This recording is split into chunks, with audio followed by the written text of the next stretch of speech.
Welcome back. If you didn't already know, life is just another task analysis. We finally made it. We've come to the last part of chapter 2, and it's literally 3 pages. So as soon as I wrap this up, I'm going to jump straight into chapter 3.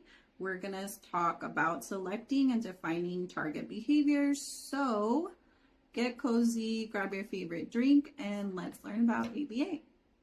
We're on page 40 and we've come across a discriminated operant, all right? And Cooper first talks about how operant conditioning not only establishes functional relationships between behavior itself and the consequences, but the behavior and the antecedent, right? So if you're not new to this field, you know, when you take ABC data, it can be never ending because you have the antecedent, the behavior, and the consequence. And then that consequence is then the antecedent for the following behavior. And it just keeps going on, and it can go on forever and ever. So here, Cooper is going to start talking to us about why that happens. Now, what is a discriminated operant? Simply a behavior that occurs more often in front of a certain antecedent, okay? So, first thing that comes to mind when you go into like a shop or maybe an older hotel, you know, and there is no bellhop available or there is nobody at the register, sometimes they have that little bell and you push it, right? So, the behavior of me pushing on the little bell, or like my daughters, whenever they see one and they don't see someone, immediately they're like, ding, ding, ding, ding, ding, ding, right? But if they see someone there, they're not going to engage in that behavior. Why? Because there is no need. So that is an example of a discriminated operant. When a discriminative operant is occurring more often under the presence of a certain stimuli, then we refer to it as having stimulus control. So, for example, when the doorbell rings, you are more likely to what? Go and check to see who's there or hide. You know, if you're an introvert, I totally get it. If you're done peopling and the doorbell rings and you're not expecting anyone, then you just hide and turn off all the lights and sounds to make it seem like you're not there, right? But you're not just going to randomly do that. So we have stimulus control when somebody rings the doorbell. And discriminative stimulus is the sound that we hear. Bing bong. Now, how can you identify a discriminative stimulant? You can't. Basically, what Cooper's telling us right here is seeing that there is no specific size, color, shape, smell, or sound that can act or that a stimuli must have in order to become a discriminative stimulant. Okay, all of that happens through operant conditioning. So through operant conditioning, we can essentially pair any stimuli with the consequence and make it a punisher or a reinforcer. So think of the alarms you set for your phone. Some people use Spotify, some people use blaring horns, some people use anime voices. Essentially, operant conditioning can pair any stimulus to evoke and then create this operant conditioning through this 3-term contingency in ABA, which is why we can apply ABA across multiple settings and multiple populations and use it on ourselves as well whenever we want to increase or decrease any type of behavior. And how do we increase and decrease behavior in ABA? Through the 3-term contingency.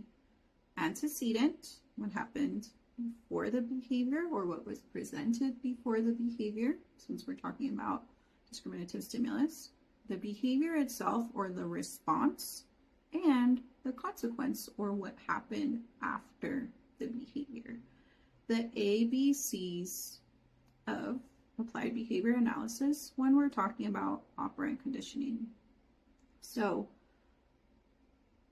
antecedent, behavior, consequence. We can have positive reinforcement as a consequence when we add something and the behavior increases. Negative reinforcement as a consequence when we remove something and the behavior increases. Positive punishment, add something, decreased behavior, and negative punishment when we remove something and the behavior decreases. All of these examples are contingency. So we're talking about the behavior or the response and whether or not it occurs. So if you work in the field, I'm sure you've heard, scheduled reinforcement is contingent on the learner can get a break, contingent on, so when they are using it like that, contingent on, it just means whether or not the response itself actually occurred. So when we're talking about the three-term contingency, we have the antecedent, the behavior, the consequence is contingent on, depends on what the response was. If they respond correctly, then they get the token. If they don't respond correctly, then you go through error correction. So contingent on, contingency, three-term contingency. Now, when you are studying for the exam and you're talking about all these mock questions, there's always going to be two that could potentially work and be applied. Now, that doesn't mean that the test taker knows everything and is better than anybody else in the field of ABA. They're just simply the person who created the exam, and that is what they have used and has been reproduced in the field through research and literature. Okay, so it doesn't mean that because they said in a mock exam and that was a correct answer that you can actually apply it in the real world and that it's going to work. Okay, again, ABA is a science. When something does not work, we need to make changes so that we can get that increase or decrease that we want to see. So basically, Cooper's saying, if this subject matter was not difficult enough, now, even though you have the basics, and because we are such a young science, we can try these things out, but it's not a given that they will work. Why? Because in the real world, you can't really implement ABA in a controlled setting like you do in the laboratory. Like when you take organic chemistry and you're making aspirin, and even then it's not super sterile because human behavior and, you know, all these other external variables that could diminish the quality and the potency of the aspirin, right? So now we're trying to change the behavior outside of a laboratory setting. On top of that, Cooper talks about human repertoire and the complexity of the human repertoire. So this is great if you're a mom. You can follow along fairly easily with this, but if you're not, even as a clinician in the clinic. So for a mom, for example, you drop off the kids at school, you come back and you notice that your cat dropped the plant. So now you're over there picking up the plant and all of a sudden you're like, oh, I haven't cut the plants in a while. I'm going to trim all these plants. You trim the plants, and then after that you notice that the cat litter box hasn't been cleaned. So now you're cleaning the litter box, right? And so you might have had a few different things that you wanted to do after you drop the kids off, but now you're going off on all these little mini quests because of the stimulant that you're presented with along the way. Now, you're not a mom and you're a clinician. I'm sure you've seen this even as RBT, right? Where you are in PM with your supervisor, PM, protocol modification, supervision, whatever you all call it, where you work, same thing, is with you. Maybe they're sitting on the laptop typing away, oh, how are you doing today? How's our kiddo?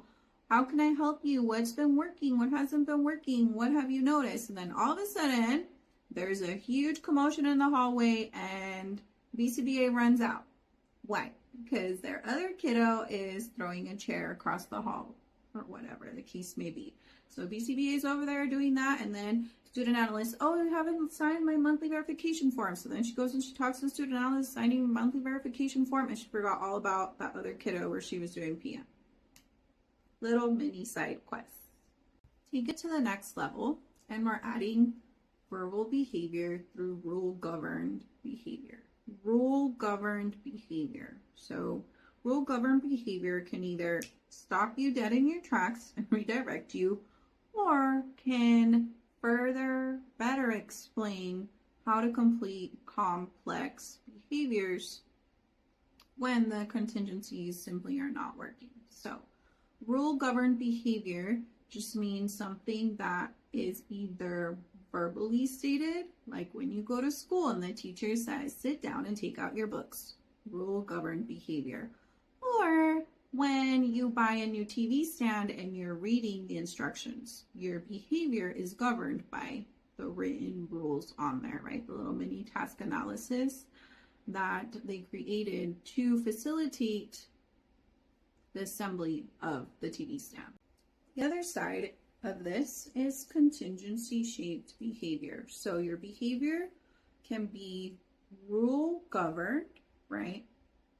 Verbal instruction from your teacher, written instructions for your TV stand, or contingency shaped behavior, which is just you repeatedly being exposed to these operant contingencies to learn a new behavior.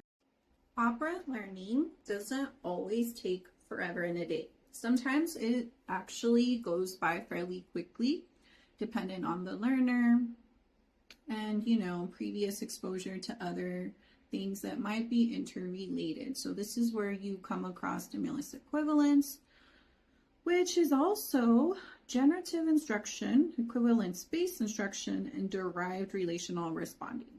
Sorry, I couldn't memorize all that, but those might be good to put on like a flashcard, so they'll probably be used throughout mock exams, and they're basically the same thing. So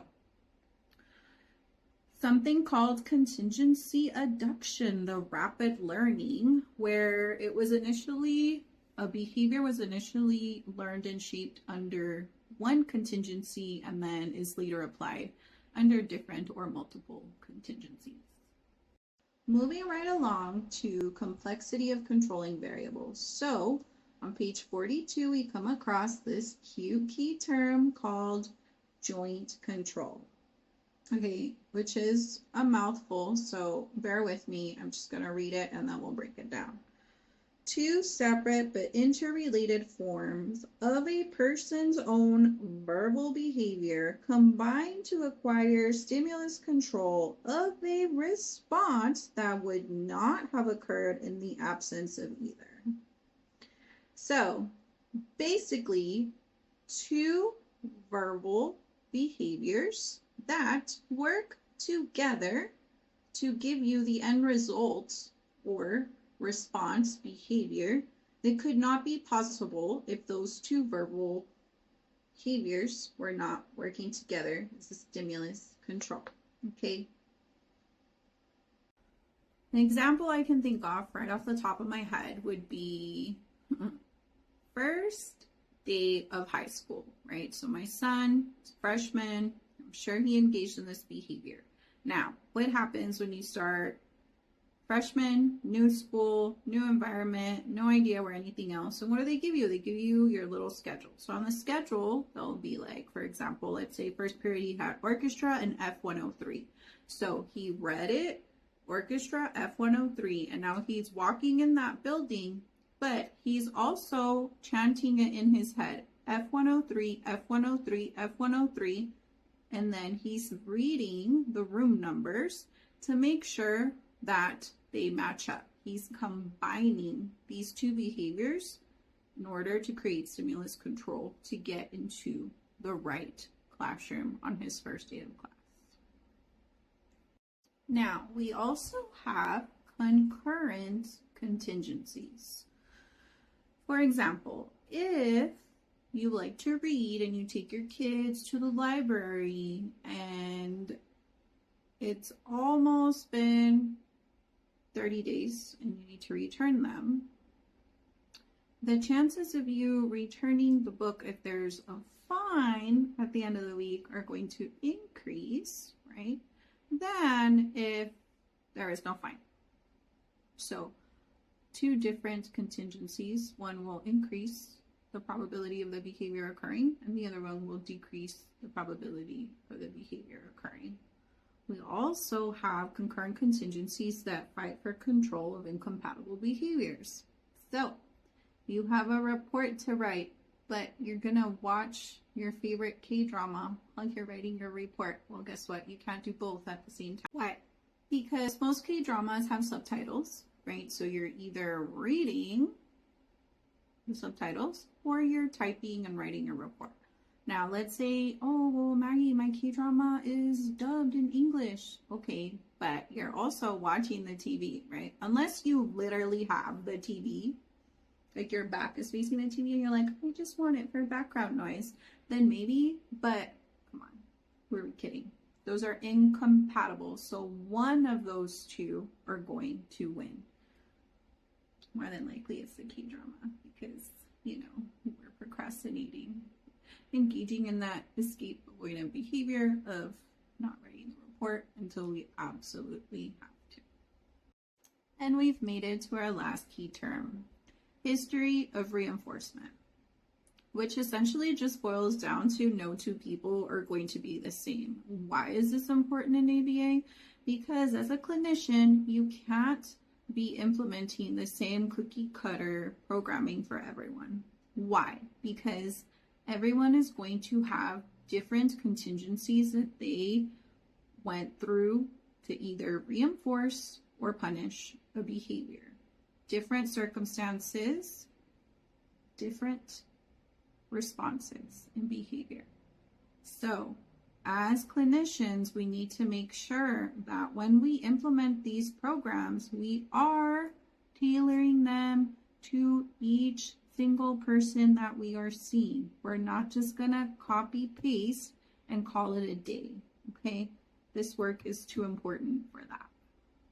That's it. We're finally finished with chapter 2. I will upload this video and then I'm going to combine all of the previous chapter 2 videos into a larger video so you can just hit play and listen to that audio while you're driving to work or you're cleaning or folding laundry or whatever it is that you like to do.